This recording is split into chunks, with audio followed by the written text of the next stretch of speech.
US reporting says CIA Director John Ratcliffe went to Moscow to warn Russia not to attack NATO. So what does Washington know? We now have confirmation that Ratcliffe held talks with Sergei Naryshkin, the head of Russia's Foreign Intelligence Service, during his extraordinary unannounced visit to Moscow. Russia calls it a working-level intelligence meeting. Donald Trump has described the trip as semi-routine. But US reporting points to something considerably more serious. Ratcliffe reportedly carried a warning that Moscow should not test NATO. That immediately recalls another CIA director's journey to Russia.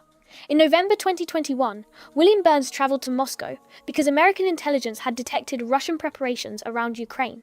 He delivered a warning. Months later, Russia launched its full-scale invasion. That does not mean history is repeating itself. There is currently no public evidence of Russia preparing another invasion, comparable to 2022. But the parallel demands attention. Why send America's intelligence chief personally to Moscow if an ordinary phone call would suffice? And the timing is remarkable. European governments are investigating suspected Russian sabotage and drone operations. Britain is deepening its military relationship with Ukraine.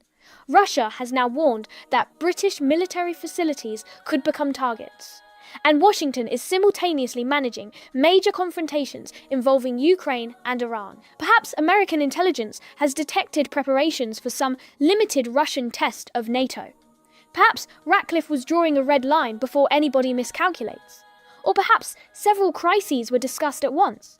We simply don't know. But there is another extraordinary contradiction.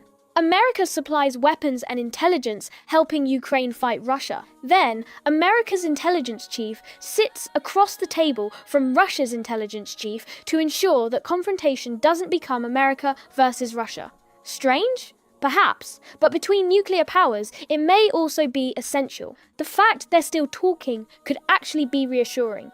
The unanswered question is why this meeting required Ratcliffe himself. The last time Washington sent a CIA director to Moscow carrying a strategic warning, American intelligence knew something the wider world was only beginning to understand.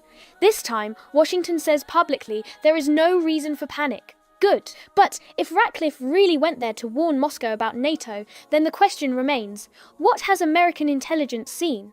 This has been the JR Voice. Stay tuned for more unpacking of global headlines.